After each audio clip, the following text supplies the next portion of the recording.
the Florida Writer Podcast, a discussion about writing and other things.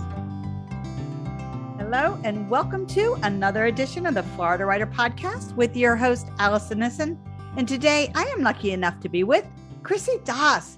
Chrissy, could you give me a 60-second elevator pitch about who you are and what you write? Hey, Alison. Thank you so much for having me on.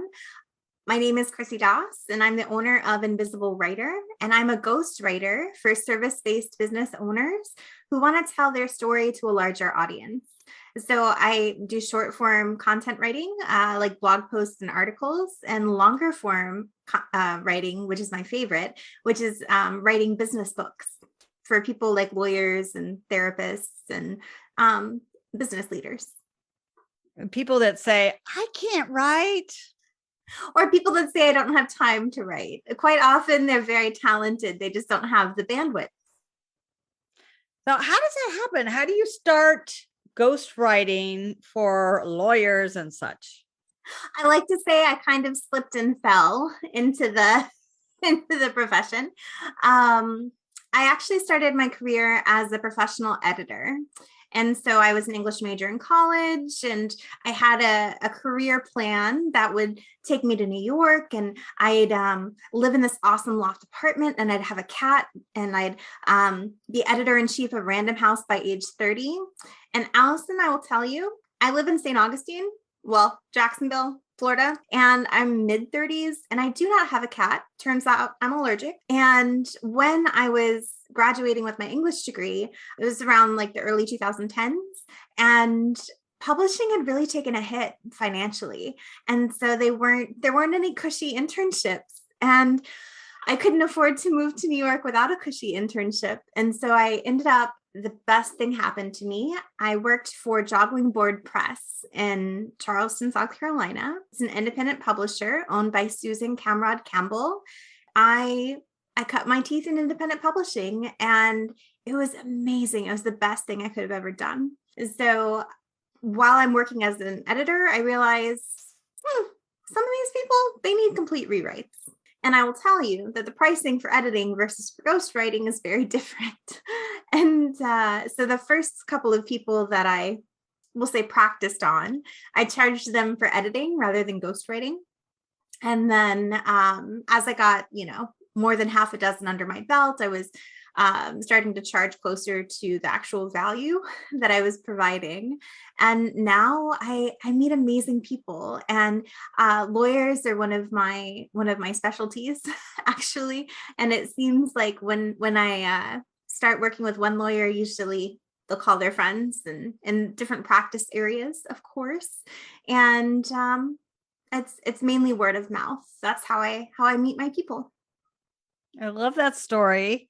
And word of mouth is so important in our industry as editors, as ghostwriters. I too have been a ghostwriter, and I do ghost blog, which is awesome. Which is fun. Although sometimes I'm rudderless and I need to find my own topics to write about. And I'm like, okay, everything's like me. I need to, have other people give me information. So that's just my own personal struggle and challenge. What I like to do with my clients, and this might help you with your blogging clients, is I set a 90-day editorial calendar.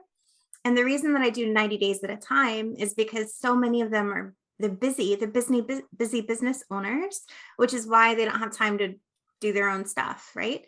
And so I sit down with them maybe for an hour-long workshop. And sometimes it'll be on a Saturday morning if that's the only time that they have. And so we'll get together once a quarter to plan the next quarter.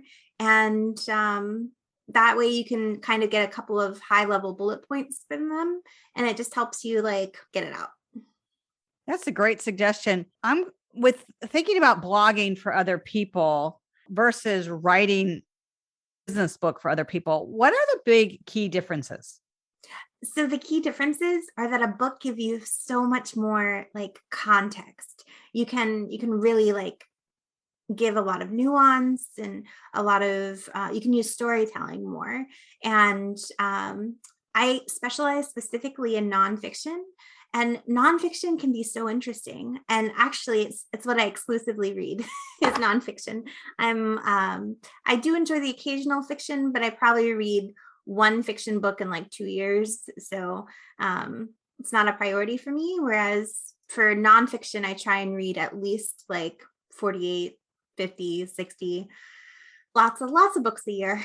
And so with content writing, especially short form for blog posts and articles, you're basically showing a trailer for what you know.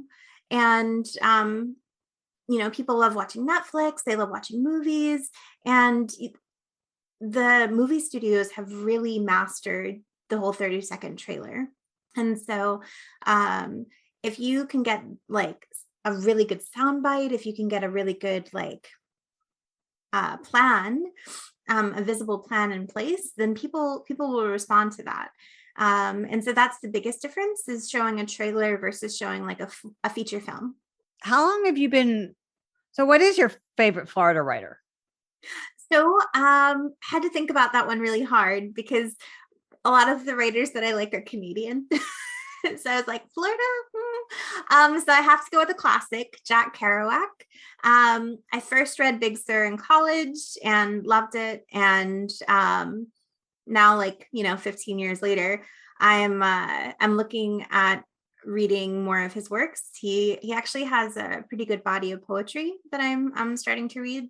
And and I didn't even realize that he was a Florida guy. He lived in Orlando for quite a long time. Well, what are you reading right now? I actually just ordered On the Road, so I'll be reading that one. Is that a Jack Kerouac book? Yes, that's Jack Kerouac. I had a student last term who wrote a whole essay on him, and he wasn't in my wheelhouse. When I first started teaching college, I thought I was so embarrassed I would never be able to read the entire canon. And then I realized it didn't matter that I didn't read the entire canon, because the canon is huge and growing all the time. So it would be super awesome to be immortal so that you could get through all the books, right? Do you have an iPhone? I do. I read on my iPhone.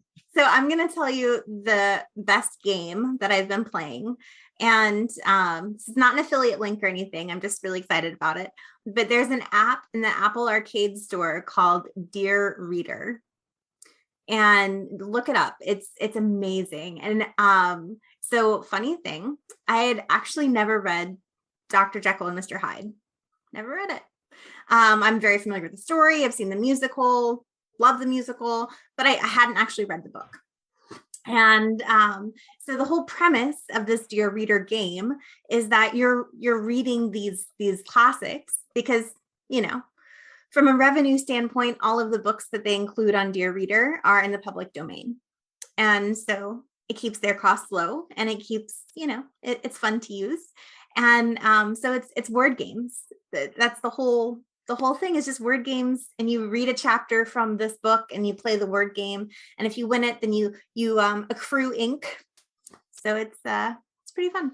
Somebody was thinking about writers when they invented that one. I swear somebody was like, what game would Chrissy like? Let's make that game. And I'm like, yes. And so Apple Arcade is weird. Like, you can't buy just a game and have it. You have to pay the monthly thing. And that is the only game that I've downloaded from there. And I still pay every month $5. I'm like, well, this is worth $5. So now I'm at 77 out of 101 books that they have available. All right. Very impressive. That's all I have to say. Back to actual writing and what we do for a living. Tell me about content marketing. Like, how is it different for nonfiction authors versus fiction authors? So I feel like fiction authors get to have more fun. And I don't mean that like in a negative way. Like, I'm a little jealous actually sometimes, because they do have fun, and they can do all kinds of, creative things. They can do character studies. They can, if they have a work in progress, they can share like a little side story that's not going to actually make it into the book. And there's ways to like build your newsletter list, and you can blog, and you can do all these different things, and you're taking people on like an adventure, right?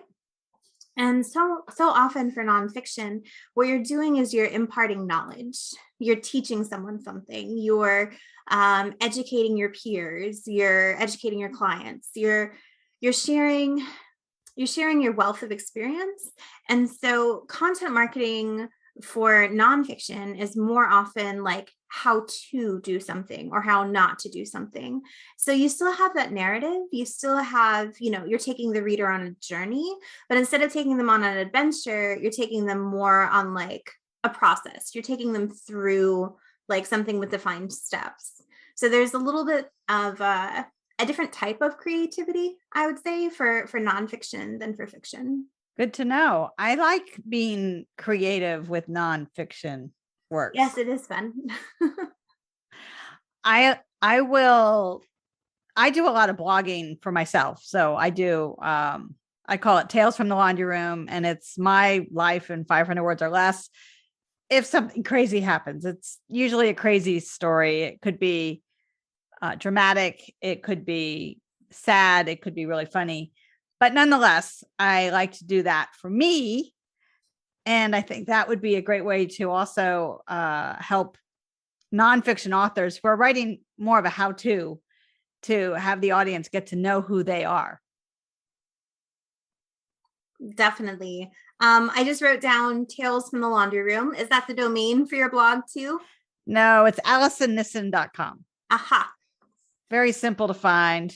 I'm not talking about me today, though. I'm talking about Chrissy Doss. Chrissy. Well, I just wanted to know for me. For Chrissy Doss wanted to know for. All right. Well, tell me what else is on your plate?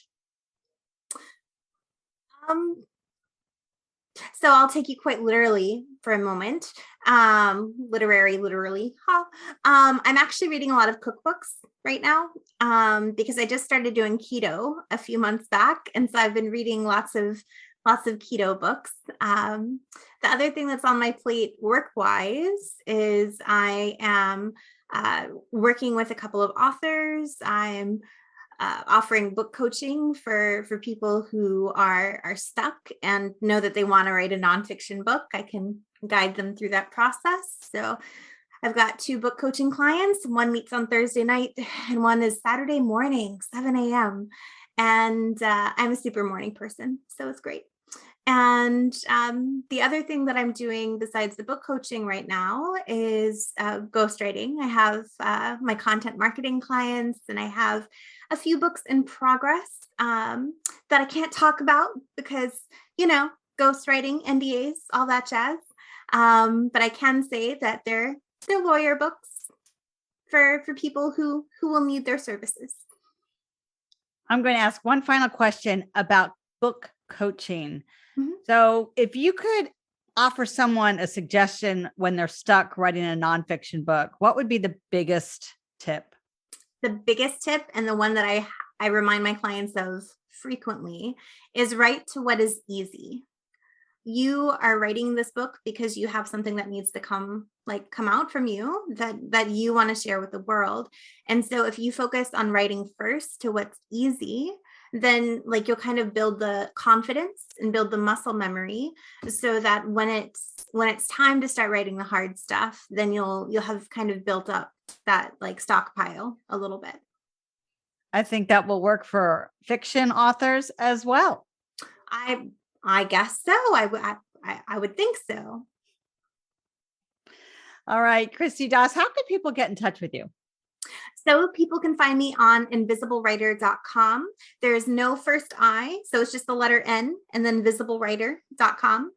And I'm on Facebook, Twitter. I have an Instagram, but probably don't find me there because I don't use it very much. It's too much pictures. I know you're on LinkedIn too, because we are connected. And I'm on LinkedIn. Yes. Actually, it's too funny. One of the services I started offering this year was ghostwriting LinkedIn profiles. And so that's become quite popular. That's a fun little marketing tip.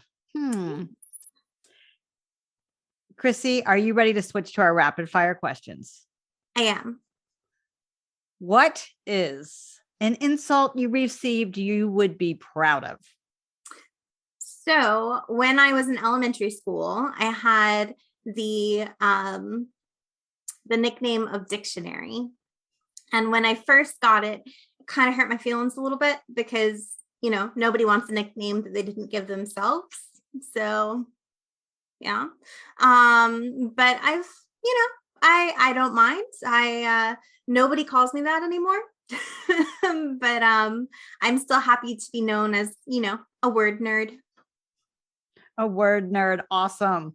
What has been your least favorite job to date? I don't think they'll listen to this podcast. So my least favorite job was actually editing product descriptions for a sports memorabilia company. My friends and my clients know that I am not a great sports fan. And so editing product descriptions for sports memorabilia was probably the least fun job I've ever had. Just because the topic was not in alignment with my interests or my goals. So I stayed there, I think, about 18 months. If you look on LinkedIn, you can figure out which job that was. Finally, if you were going to give your 18-year-old self one piece of advice, what would it be? I would tell myself to continue to show up even when it's hard and to start with writing to what's easy. I love it. Write to what is easy. That's a great soundbite. That's all I got to say. Thanks, Alice. Chrissy Das, thank you so much for stopping by. Thank you so much for hosting, and I will look forward to reading your tales from the laundry room. You all have been listening to another edition of the Florida Writer Podcast with your host, Alison Nissen. Alison out. Woo! We're all done. Chrissy Das is the lead ghostwriter and founder of Invisible Writer, a content marketing company that services creative professionals who want to find their voice and use their words to increase their revenue to positively impact their local and global community. Chrissy brings 10 years in the publishing industry, working with indie publishers and self-published authors who have a clear message to share with the business world. Clients count on Chrissy and her team to help them create short-form content like blog posts and branded newsletters and long-form content like white papers and books. For more information about Chrissy Das, visit her at nvisiblewriter.com, nivisible writer.com. For more information about the Florida Writers Association, visit us at floridawriters.org.